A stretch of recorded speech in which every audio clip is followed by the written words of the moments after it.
AI की अभूतपूर्व प्रगति के लिए धन्यवाद। एक स्वस्थ भविष्य अब केवल एक सपना नहीं है, यह एक वास्तविकता बन रहा है। और डीप लर्निंग अब केवल एक तकनीक नहीं है। यूनिवर्सिटी के बजवर्ड शोधकर्ताओं ने एक एआई मॉडल बनाया है। ये हमारे द्वारा रोगों का पता लगाने और समझने के तरीके को बदल रहा है, जिसमें हम बड़ी मात्रा में उच्च विवरण वाली ऊतक छवियों का विश्लेषण करके गति और सटीकता के साथ विश्लेषण करते हैं, जिसका मुकाबला मनुष्य नहीं कर सकते। एआई में बीमारियों को पहले पकड़ने, उनका तेजी से निदान करने और इस तरह के उपकरणों के साथ उपचार को अधिक प्रभावी बनाने की क्षमता है। हम केवल चिकित्सा में सफलता नहीं बना रहे हैं, हम एक ऐसी दुनिया बना रहे हैं जहां बेहतर स्वास्थ्य सभी की पहुंच में है।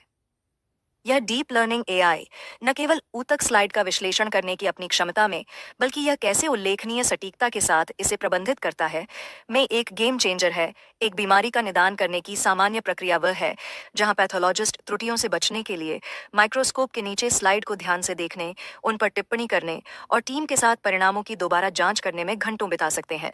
अब उसी कार्य के बारे में सोचें जो कम समय में कम गलतियों के साथ किया जा सकता है।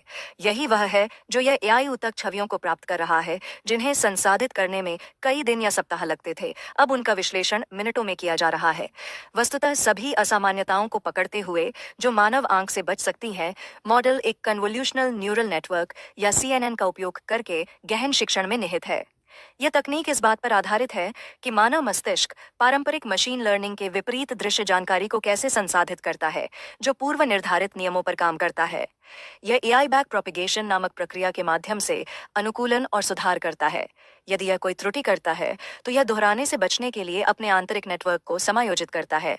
गलती इस प्रणाली की ऋण कुशल है।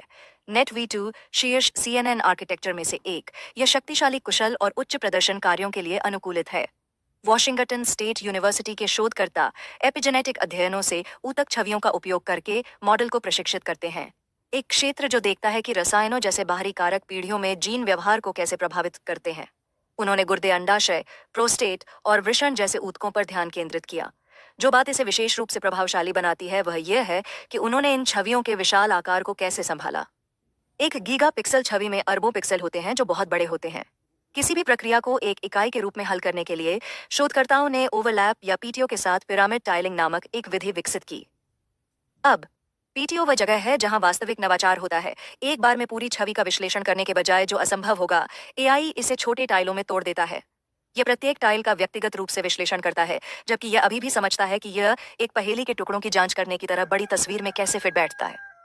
संपूर्ण छवि को ध्यान में रखते हुए यह टाइलिंग विधि शानदार है। स्थानिक जागरूकता बनाए रखने में यह सुनिश्चित करता है कि एआई संदर्भ न खोए, जो बीमारी के सूक्ष्म संकेतों की तलाश करते समय महत्वपूर्ण है, जो अन्यथा किसी का ध्यान नहीं जा सकता है। पारंपरिक विधियां जो एक छवि के जोखिम वाले खंडों के नमूने पर निर्भर करती हैं, महत्वपूर्ण विवरणों को याद करती हैं, और यह एआई हर पिक्सल को स्कैन करके उस समस्या को समाप्त करता है। इसलिए टीम ने इसका कठोरता से परीक्षण किया और परिणाम अभूतपूर्व थे। एआई न केवल मेल खाता था, बल्कि मानव स्तर के प्रदर्शन को पार कर गया। एफ द्वारा मापी गई इसकी सटीकता स्कोर कई ऊतक प्रकारों के लिए 0.99 से ऊपर था, जो कि लगभग सही है। तुलना में मानव विशेषज्ञ अत्यधिक कुशल होते हुए भी अक्सर स्थिरता के साथ संघर्ष करते हैं, खासकर जब बड़े डेटा सेट से निपटते हैं। और क्या है यह एआई प्रक्रिया करता है? संपूर्ण ऊतक स्लाइड, न केवल चयनित अनुभाग जो मैनुअल की तुलना में संपूर्णता का स्तर प्रदान करते हैं। विधियां एक अध्ययन को प्राप्त नहीं कर सकती हैं जो इस एआई का उपयोग चूहों पर कीमोथेरेपी दवा फॉस्फेमाइड के प्रभावों का विश्लेषण करने के लिए करती है। इन स्लाइडों का मैनुअल विश्लेषण पूरा करने में 5 लोगों को 1 वर्ष से अधिक का समय लगा, लेकिन एआई ने यही काम 2.5 दिन में पूरा कर लिया और 700 से अधिक छवियों पर पूरी तरह से टिप्पणी की, और इसने अधिक विस्तृत जानकारी प्रदान की। इसने सूक्ष्म रोग संबंधी परिवर्तनों की पहचान की जो प्रयोगात्मक समूह में रोग आवृत्ति के साथ सह संबंधित थे, कुछ ऐसा जो मैनुअल विधि इतनी प्रभावी ढंग से संभालने में सक्षम नहीं थी। इस गति और सटीकता का मतलब है कि शोधकर्ता अब उन परियोजनाओं को संभाल सकते हैं जो पहले 2 समय लेने वाली या श्रम गहन थीं। क्या अलग करता है यह एआई अन्य मॉडलों से? अलग है यह है कि यह पैथोलॉजी डेटा में असंतुलन को कैसे संभालता है।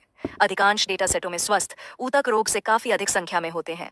ऊतक यह प्रशिक्षण प्रक्रिया को तिरछा कर सकता है, जिससे मॉडल के लिए सीखना मुश्किल हो जाता है। उदाहरण के लिए कैंसर का पता लगाना तेज, सस्ता और अधिक विश्वसनीय हो सकता है।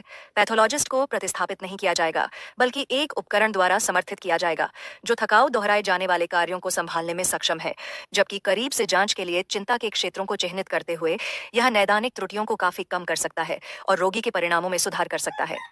इसके अलावा मॉडल का उपयोग पशु चिकित्सा में किया जा रहा है।